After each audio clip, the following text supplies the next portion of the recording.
Yep. Okay. Okay guys, this is your instructional video on how to use our new Griffin AquaSaw. So we got this nice Pelican case here, everything's stored nice and neat. First thing, when you either sign it from me or you sign it from another member, is make sure that you fill out the receipt. Make sure that everything is present and everything's working before you sign it, because once you sign it, it's yours and you own it. If everything comes, if stuff comes back to me and it's in bad shape or something's missing, you will lose your deposit, guaranteed. So make sure that's all checked out straight. Alright, so setting it up. It's not overly complicated. Main part here, it's a reservoir where the water is all going to go.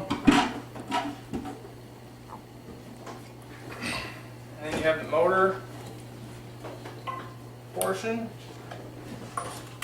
It slides right in, like so. Alright.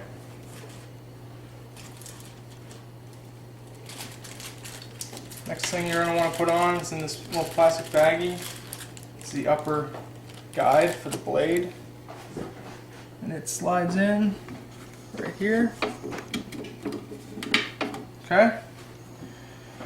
The next thing you're going to put on is the blade. We have two blades. The one in the white case is for thinner material. Generally, if the coral is an inch thick or less, this is the blade you're going to want to use.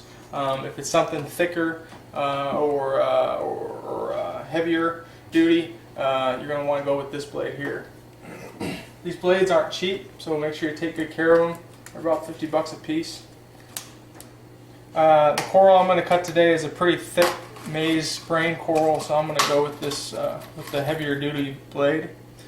When you pop it out of the package, kind of keep an idea how it goes together, so that when you put it back, it's just as easy. But basically, you're just going to uncoil it. It's going to pop out for you.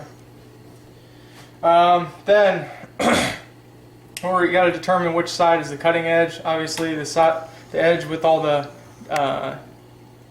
diamond granules is the cutting edge. All right, that's going to face outwards. You're going to place the blade on the bottom wheel first, like so. It's on the bottom wheel. Then you're going to line it up the top wheel at about the 9 o'clock position. And once it's lined up there, just turn it clockwise, and it's going to go right on. Alright. Then you're going to need to tighten up the blade. In order to do that, there's a nylon thumb screw over on the back side. Just turn it clockwise, and you'll notice the whole motor is going to go up. And you don't want it crazy tight at this point. You're going to make an adjustment. If you get it too tight, if you turn it on, you might snap the blade. But line it up, and the two blade guides, make sure that it's sitting just kind of in there nice and loose. Doesn't have to be too crazy tight, just enough so it's lined up and in there firmly. Alright, then we're going to want to plug it in and test it so we can get the make sure the blade is aligned correctly. Plug it in. There's a switch here on the motor to turn it on.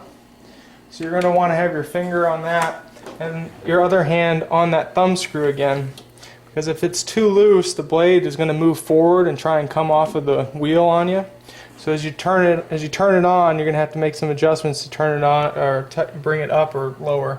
Now you'll see that the blade is on there good, but it's waggling and it's not sitting tight in the guide. So you're going to want to tighten it up with just a hair, right until you get that waggle out. Once the waggle is out, it's good. Don't over tighten it because you'd easily break the blade. So right there is perfect. So once you've tested it and everything's lined up and it's not too tight, all right, like I said, if you couldn't hear very well, you tighten it up just until the waggle of the blade comes out. If you over tighten it, you will snap the blade, and that's $60 down right there. So, all right. So the next thing we're going to do is get her filled up with water. Well, actually, sorry. The next thing you're going to want to do is actually place the sponges in. The sponges will keep the splashing down. So we get the sponges wet. And one sponge goes up here in this slot.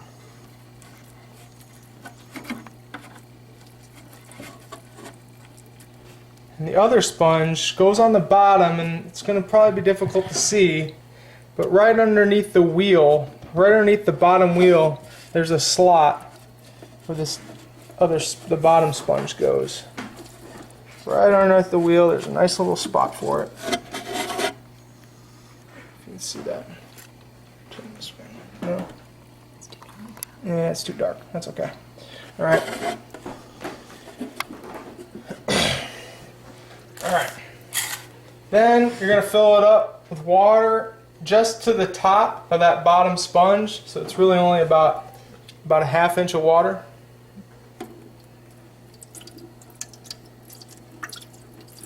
Just to the top of that lower sponge. Alright, so that's good.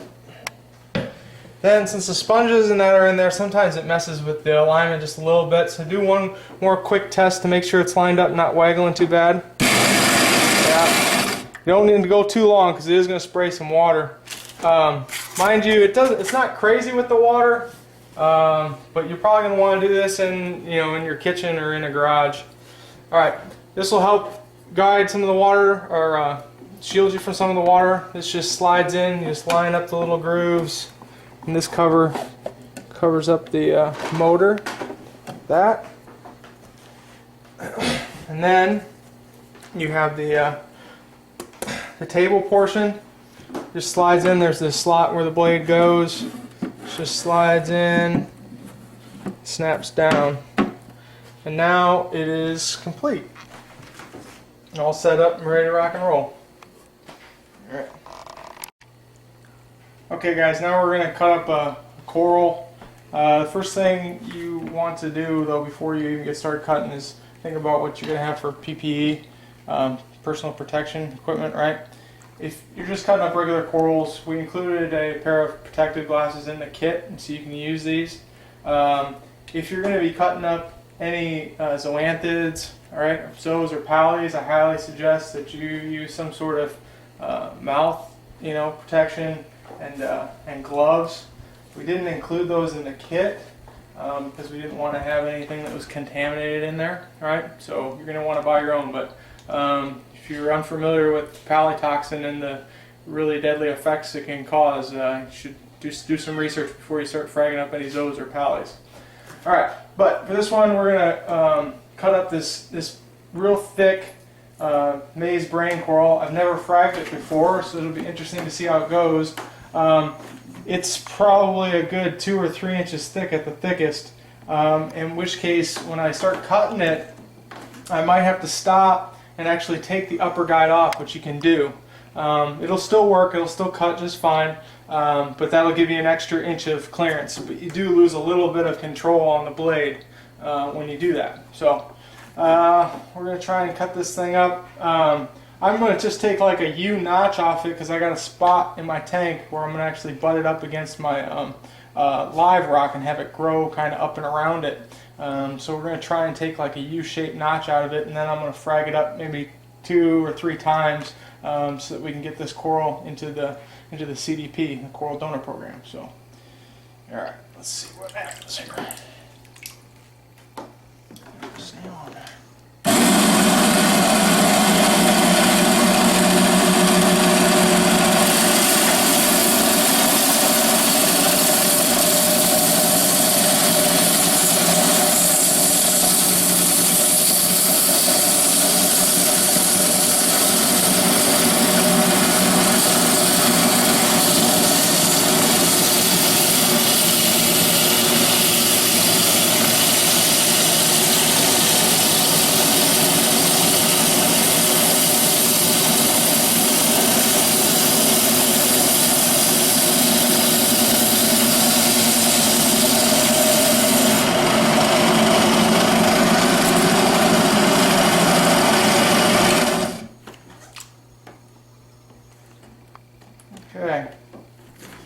so we fried it up. And I failed to mention, I think earlier, but we're using regular tap water in the reservoir, okay?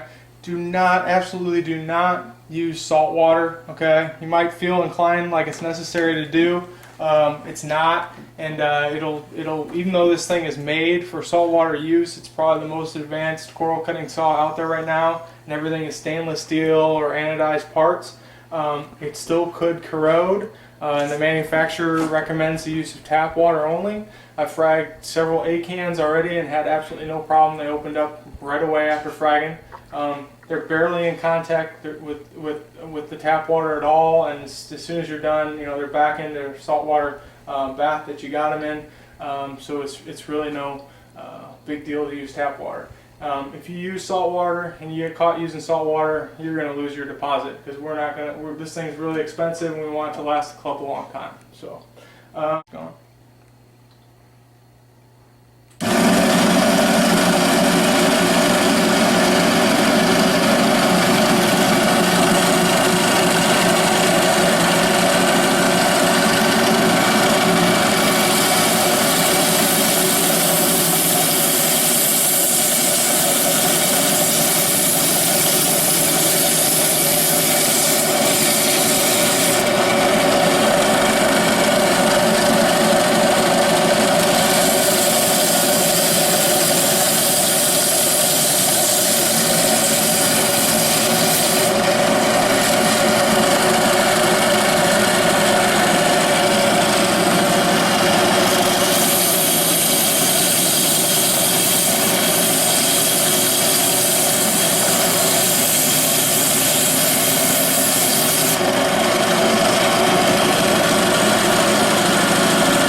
Okay.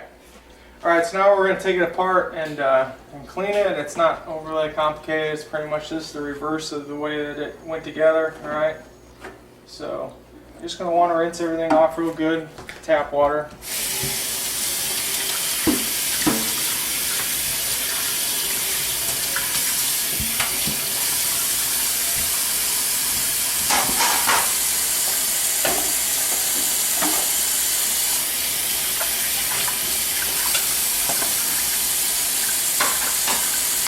Get the sponges out.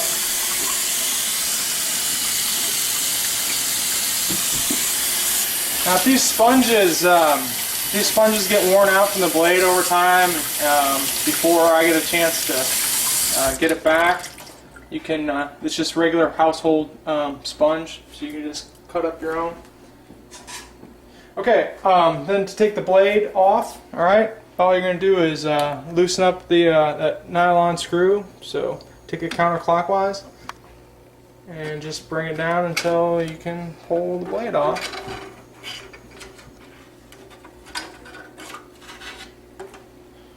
Rinse the blade off.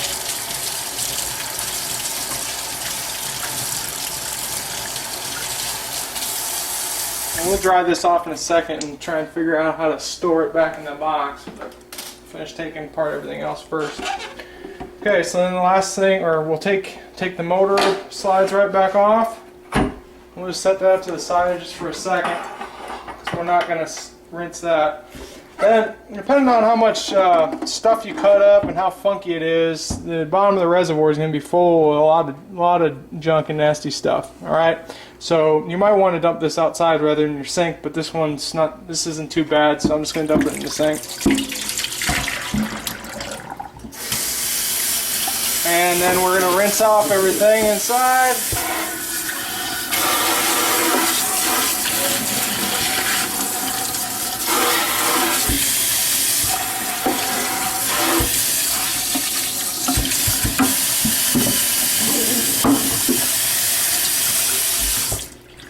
Alright. Side.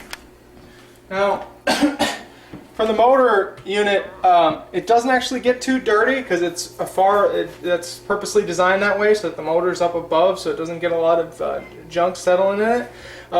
It's electrical. It's not 100% waterproof. So all you're going to do with that, other than rinsing it off in the sink, you're just going to use some wet paper towels, damp paper towels, and just try and get as much of this. Actually, for this doesn't even need to be damp. Just going to try and get as much of the stuff as you can off of it, but it's like I said, it usually doesn't get too dirty. Okay, now you're going to end up storing everything back into the case, but you want to make sure that it's completely dry first. I mean, obviously you can dry it off with paper towels or whatnot to speed it up, but make sure it's completely air dry. Don't store it back into the case wet, because then it'll just get moldy and nasty in the case. So give it a good chance to completely air dry out. For the blade, so that I can show how to put this thing away, I'm just going to dry it off now. Paper towel.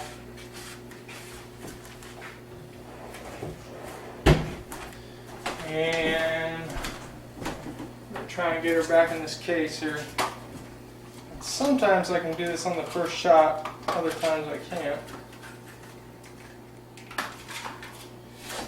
But basically, it's got to get twisted into three circles.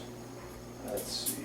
Just turn it, twist it once, and I almost got it. Try it again. There. Come on, baby.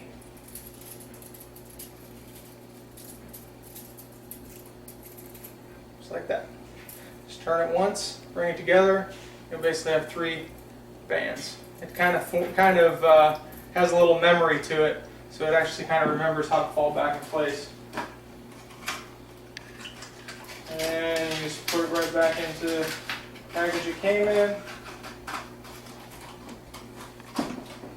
Back in my Pelican case. And then when everything else is dried off, just put it back in the way that it was and close her up and you're good to go.